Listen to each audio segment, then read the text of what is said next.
السلام علیکم مولانا صاحب، میرا نام عنایت علی ہے۔ میرا ایک سوال ہے آپ سے۔ ہمارے دوست ایسے کلپس اور ویڈیوز دکھاتے ہیں جن میں ان کا دعویٰ ہے کہ قرآن میں لکھا ہے کہ غیر مسلمانوں کو جہاں پر دیکھو انہیں مار ڈالو۔ کیا قرآن میں کوئی ایسی آیت ہے؟ اور جب اسلام امن اور انسانیت کا مذہب ہے تو پھر یہ کیسے ممکن ہو سکتا ہے؟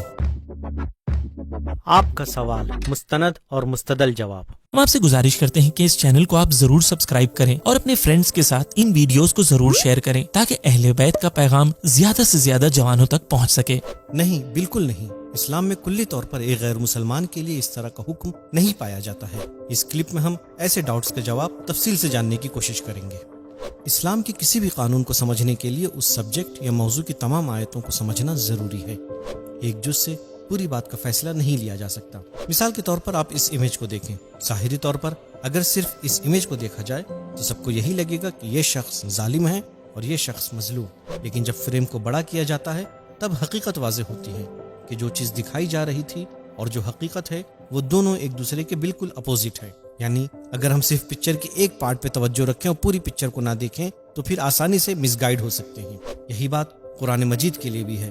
اگر ہمیں پورا حکم سمجھنا ہے تو اس موضوع سے مربوط تمام آیتوں کا جائزہ لینا ہوگا۔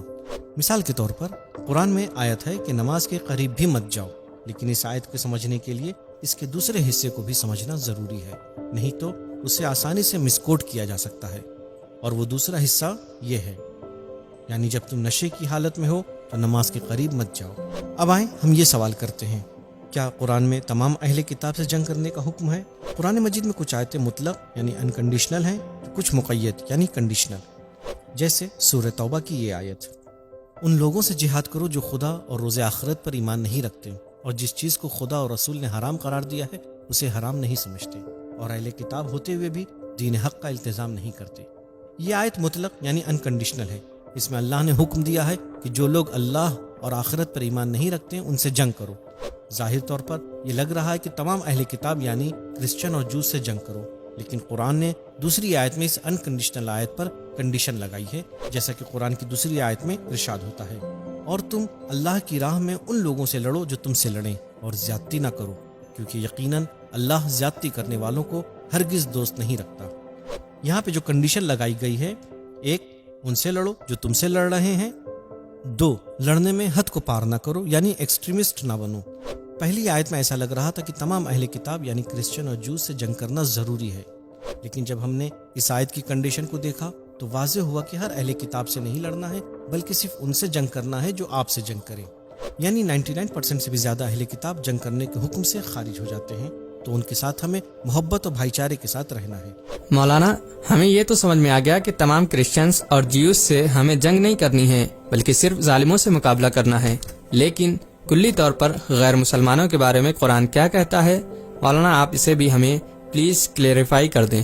جی ہاں، عموماً ہمارے جوانوں سے اس طرح کا سوال کیا جاتا ہے اور دلیل کے طور پہ قرآن مجید کی اس آیت کو پیش کیا جاتا ہے، پھر جب یہ محترم مہینے گزر جائیں تو کفار کو جہاں پاؤ قتل کر دو۔ اب آئیں ہم چلتے ہیں اپنے جواب کی طرف۔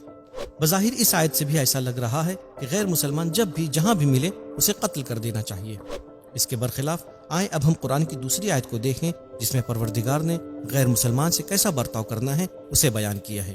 ارشاد ہوتا ہے، اللہ تمہیں اس بات سے منع نہیں کرتا کہ جن لوگوں نے دین کے معاملے میں تم سے جنگ نہیں کی اور نہ ہی تمہیں تمہارے گھروں سے نکالا ہے کہ تم ان کے ساتھ نیکی کرو اور ان کے ساتھ انصاف کرو، بے شک اللہ انصاف کرنے والوں کو دوست رکھتا ہے۔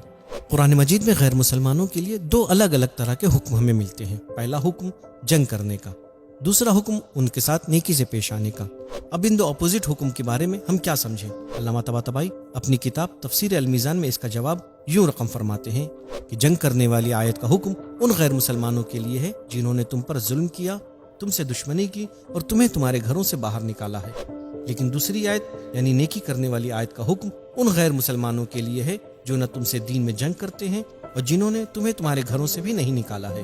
ظاہر سی بات ہے، جنگ کرنے والے اور ظالموں کی تعداد 1% سے بھی کم ہے، اور ایک عام غیر مسلمان جس کے ساتھ نیکی کا حکم دیا گیا ہے ان کی تعداد 99% سے بھی زیادہ ہے۔ تو اس کا مطلب یہ ہوا کہ یہ دو حکم دو الگ الگ قسم کے غیر مسلمانوں کے لیے آئے ہیں۔ مولانا، مجھے تو یہ سمجھ میں آ گیا کہ غیر مسلمان یعنی ہمارے نان مسلم فرینڈز کے ساتھ ہمیں نیکی کرنا چاہیے اگر وہ ظالم نہ ہوں تو۔ یہ نیکی جو خدا نے قرآن میں کہا ہے، اس نیکی سے کیا مراد ہے؟ اس آیت میں غیر مسلمانوں کے لیے اللہ نے 2 حکم دیا ہے. ایک، ان سے نیکی یعنی کائنڈنس سے پیش آئیں. 2، ان کے ساتھ قسط یعنی انصاف کریں اور ڈسکریمنیشن نہ کریں. عربی زبان میں نیکی کے بہت سے مصداق ہیں. ان میں سے کچھ یہ ہیں جیسے غیر مسلم کمزور اور ضعیف لوگوں سے مہربانی سے پیش آنا، بھوکے کو کھانا کھلانا اور عریان و برہنہ کو لباس عطا کرنا. اسی طرح سے ان کی عدم موجودگی میں ان کے گھر والوں خصوصاً ان کی خواتین کی عزت کا تحفظ کرنا. غیر مسلمانوں سے پیش آنے کا دوسرا حکم قسط کا ہے. لغت میں قسط یعنی عادلانہ تقسیم کرنا، یعنی تقسیم کرتے وقت انصاف کی رعایت کرنا. قسط کے مقابلے میں امتیازی سلوک یعنی ڈسکریمنیشن کرنا آتا ہے. تو قرآن کی اس آیت سے واضح ہوتا ہے کہ قرآن کا حکم عام غیر مسلمانوں کے لیے نیکی اور قسط ہے. یعنی قرآن عام غیر مسلمانوں کے ساتھ صرف کو ایگزسٹنس ہی نہیں بلکہ مرسیفل بیہیویئر کی تعلیم دیتا ہے. مولانا، وہ غیر مسلمان جو ہمیں ہمارے گھروں سے باہر نکال رہے ہیں اور ہمارے اوپر ظلم کر رہے ہیں، ان کے بارے میں اسلام کا کیا حکم ہے؟ یہ ذرا ایکسپلین کر دیے گا. یقیناً وہ غیر مسلمان جو آپ سے حالت جنگ میں ہیں یا جنہوں نے آپ پہ ظلم ڈھایا ہے، ان کی تعداد 1% سے بھی کم ہے کہ جن کے لیے قرآن میں انہیں قتل کرنے کا حکم آیا ہے. اس آیت کو سمجھنے کے لیے کم سے کم ہمیں ان 2 پوائنٹس کی جانب بھی توجہ کرنا ضروری ہے. ایک، یہ افراد کون ہیں، ان کی کیا خصوصیت تھی، اور 2، اس آیت کا شان نزول اور یہ آیت کب نازل ہوئی تھی. آئیں ہم اب یہ جاننے کی کوشش کرتے ہیں کہ ان 1% سے بھی کم لوگوں کی کیا خصوصیت تھی. تاریخ کی کتابوں میں مراجعہ کرنے سے پتہ چلتا ہے کہ اس گروہ کے لوگ ظالم تھے جنہوں نے مسلمانوں پر طرح طرح کے ظلم ڈھائے. مفسد تھے، مسلمانوں کو ان کے گھروں سے باہر نکال دیا تھا. اور سب سے اہم بات، پیغمبر کے پیس ٹریٹی معاہدے کا بھی جنہوں نے پاس و لحاظ نہ کیا اور اس معاہدے کو توڑ دیا. مولانا، یہ پیس ٹریٹی کیا تھی جو رسول اکرم صلی اللہ علیہ وآلہ وسلم نے کفار کے ساتھ انجام دی تھی؟ یہ آیت جنگ تبوک سے واپسی پر نازل ہوئی ہے.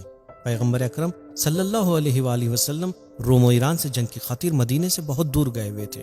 ایسے میں منافقوں اور بعض دشمنان اسلام کو لگا کہ پیغمبر اس جنگ سے زندہ واپس نہیں آ سکتے ہیں، لہٰذا انہوں نے معاہدے امن کو توڑ دیا اور اسلام و مسلمانوں کے خلاف سازشیں کرنے لگے. تب یہ آیت نازل ہوئی. قرآن اور پیغام امن. اسلام امن و امنیت کا مذہب ہے. اسلام کا روٹ ورڈ ہی سلامہ یعنی سلامتی ہے.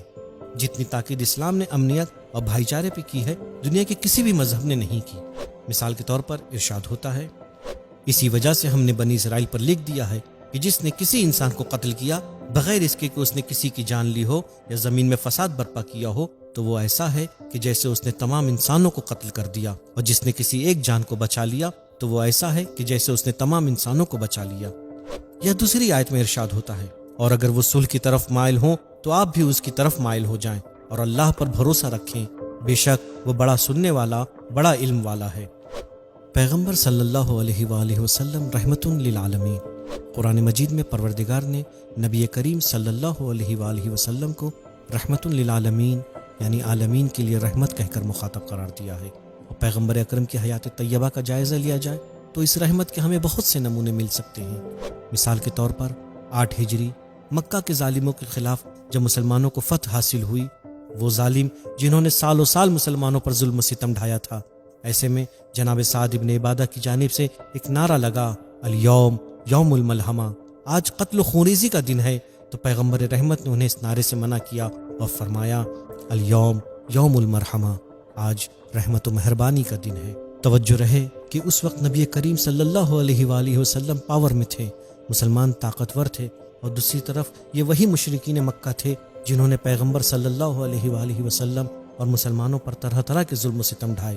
اگر اسلام اور پیغمبر کی سیرت غیر مسلمانوں کو قتل کرنا ہوتی تو اسی وقت سب کو قتل کر سکتے تھے، لیکن آپ نے ایسا نہیں کیا کیونکہ آپ رحمت للعالمین تھے، یعنی تمام عالمین کے لیے رحمت بن کر آئے تھے. امام علی علیہ السلام علمبردار انسانیت. کوفی عنان یونائٹڈ نیشن کے ایکس جنرل سیکریٹری کہتے ہیں، UDHR یعنی universal declaration of human rights کی یہ بنیاد انسانی تاریخ کی گہری جڑوں میں پائی جاتی ہے اور یہ دنیا کی سب سے بڑی کلچرل اور ریلیجیس ٹریڈیشن میں پائی جاتی ہے. امام علی علیہ السلام اپنی خلافت کے دوران اپنے گورنر کو خط میں لکھتے ہیں کہ ایجپٹ کے تمام لوگوں کے ساتھ مرسی اور ٹالرنس سے پیش آئیں، اور پھر وہ امام علی علیہ السلام نے جناب مالک اشتر کو جو خط لکھا تھا اس کے اس حصے کو اپنی تقریر میں کوٹ کرتے ہیں. حاکم اور گورنر کے لیے ضروری ہے کہ رعایا اور عوام کے لیے اپنے دل کے اندر رحم، شفقت و محبت کو جگا دو. ان کے لیے پھاڑ کھانے والے درندے نہ بن جاؤ کہ انہیں نگل جانا غنیمت سمجھتے ہو. اس لیے کہ رعایا اور عوام میں 2 قسم کے لوگ ہیں، ایک تو تمہارے دینی بھائی ہیں اور دوسرے تمہاری جیسی مخلوق خدا ہیں. ان کی لغزشیں بھی ہوں گی، خطاؤں سے بھی انہیں سابقہ پڑے گا، اور ان کے ہاتھوں سے جان بوجھ کر یا بھولے چوکے سے غلطیاں بھی ہوں گی۔ تم انہیں اس طرح معاف کرو جس طرح خود چاہتے ہو کہ خدا تمہیں معاف کرے، اس لیے کہ تم ان پر حاکم ہو اور تمہارے اوپر تمہارا امام حاکم ہے، اور جس امام نے تمہیں والی بنایا ہے اس کے اوپر اللہ مالک ہے۔